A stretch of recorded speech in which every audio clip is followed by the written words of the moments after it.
ça c'est la seconde classe qui fait. Et des draps, du jetage. Je peux trop emmerder les gens comme je vous montrerai plus tard. J'aime peu le temps passé là. Voilà. Donc on est à Nilandapur.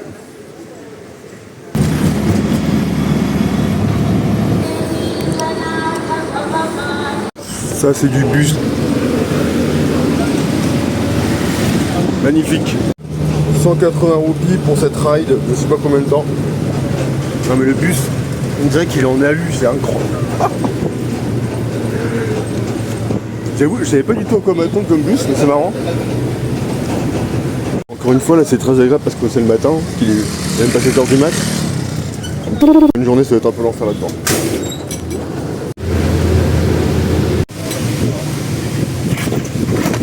Alors voilà, on a Kalpetta. Bon, la ville n'a pas spécialement d'intérêt, c'est juste que la zone, voilà, c'est une zone de collines, enfin c'est des Ghats. Il y a des plantations de thé, de café, plein d'épices, de la vanille et tout qu'on va visiter. Mais là aujourd'hui ça va être plutôt tranquille. Manger ce sera déjà bien pour aujourd'hui. What do you have alors, attends. Fish curry. Ok, yeah, fish curry please. Where are you from? Ok, France. Fish fry. Ok, yeah. Okay. One. Perfect. How much for one? 40 rupees. Well, give me two. Two. Perfect, thank you. C'est magnifique, on a curry de poisson, curry de légumes, des petits trucs, là je sais pas ce que c'est. Une papade, et là il y a du curd, donc c'est des petits poissons, c'est parfait. Il a fallu que j'arrive dans les montagnes pour trouver ce que je veux, quoi, juste là. Petite sardine, frites avec ça, mais c'est parfait. J'ai eu pour 190 et j'ai fini par prendre 3 poissons. Et là, c'est un chai au lait de coco.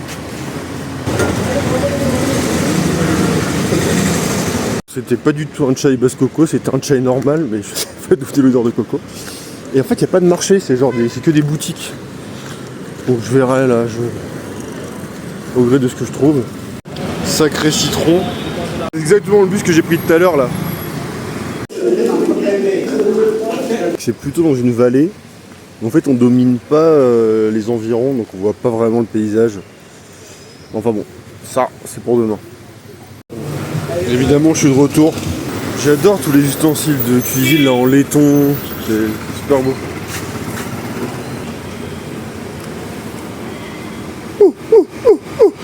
Ils vont m'attaquer, je peux pas. Et regarde les cons. Ah, on va faire une petite balade. Même quand on quitte l'axe principal, c'est déjà plus sympathique. C'est là qu'on va si je ne m'abuse. Non, je vois beaucoup de vaches de type européenne ici, alors qu'il fait plutôt chaud. Je m'attendais à avoir beaucoup plus de brahman et compagnie. Alors, dit européenne, c'est peut-être un peu trop simplifié. Mais voilà, pas des vaches à bosse. Là, par exemple, quand tu vas dans toute l'Amérique latine, partout il fait chaud, c'est des vaches à... Ah, je sais pas, je le sens pas trop lui. C'est des vaches à bosse, tu sais, c'est des vaches indiennes. Et dès que tu montes en altitude, c'est des vaches européennes. Voilà. En fait, il avait l'air gentil, mais je sais pas. Je sais pas trop. Après, c'est qu'on est un peu en altitude, on est à genre 700-800 mètres. Mais c'est pas assez haut pour que ça corresponde à un climat, on va dire, tempéré. Je parle des vaches, évidemment, vous me suivez. T'es vu. Je sais pas comment ils sont ici, mais j'ai pas confiance en ces machins-là, moi. Ouais, c'est à toi que je parle. Putain, il faisait bien chaud, mais là, le petit vent s'est levé. On y est presque là. Bon, c'est joli, mais on voit absolument aucune plantation de thé ou de café. Non. Ah, bon, c'est pas un autre angle. J'y pense jamais, là. Il y a des serpents ou des trucs, là.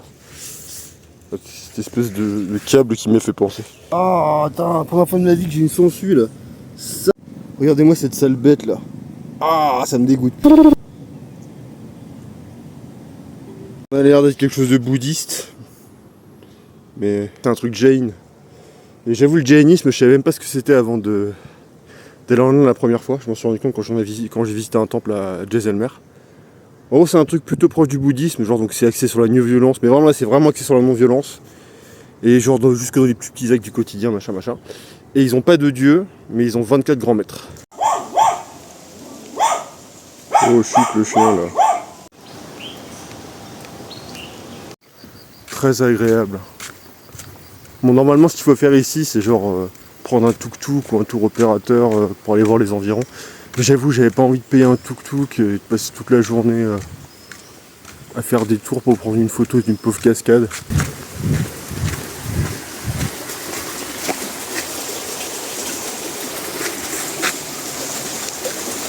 Bon, là j'arrive chez quelqu'un à faire demi-tour. Elle est vraiment fraîche. Qu'est-ce qu'ils font là? Ils ont des trucs frits. Ça va pas mal. Petite friture au poulet et au bœuf. Non, j'avoue, ça va manquer le Kerala pour ça là. Et le tout 60 roupies, donc 60 centimes. Et au matin, j'ai bien mon café, donc là on va en acheter. This is Robusta and this is Arabica. On regarde juste. Cette fois, ils m'ont proposé des petits accompagnements gratuits avec, donc un poulet au curry très épicé et des petits gâteaux apéro. Ça sert à quoi ces couvre-doigts là? Ça a l'air de rayon Guy. Ça n'a pas l'air de se passer grand chose au siège du PC, là c'est toujours fermé. Bœuf, poulet, banane, petit chai. Non mais wouh, il est bon, il est très bon. Bon, c'est un échec, je pourrais pas vous montrer les collines avec les plantations de thé. Je vais intégrer une petite vidéo que j'avais réussi à prendre, mais en fait, bon, il y a des endroits où il y a du thé, mais c'est pas comme à Munnar. Donc du coup, voilà, si vous voulez voir les plantations de thé, il faut aller à Munnar. Là, il y a des plantations de café. Bon. Mais mis à part ce petit faux pas, on peut dire qu'on a fait un tour condensé du Kerala. Parce que c'est quoi le Kerala? Bon déjà c'est la ville, c'est Cochin. C'est les plages. Là on a fait deux, Marari et Varkala. C'est les backwaters, ce qu'on a fait avec Monroe Island. Et c'est les Ghats, là où on est maintenant.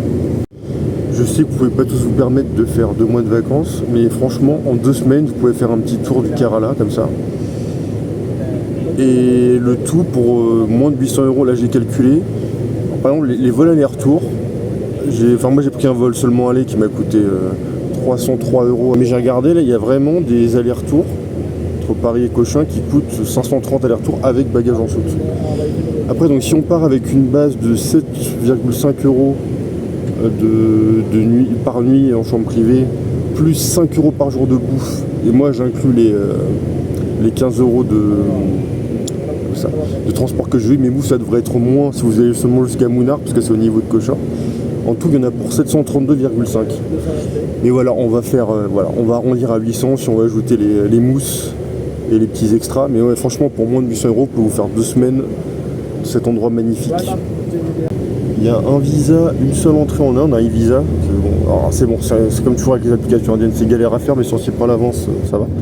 Donc le 1 mois avec une seule entrée, ça doit être genre dans les 25 €, mais toujours moins de 800 € au total. Bon. Après il y a un visa 1 an multi-entrée qui coûte 40 et quelques, et moi j'ai fait le visa 5 ans multi-entrée. Ça veut dire qu'en gros je peux rester 180 jours par an, mais les séjours peuvent pas dépasser 90 jours.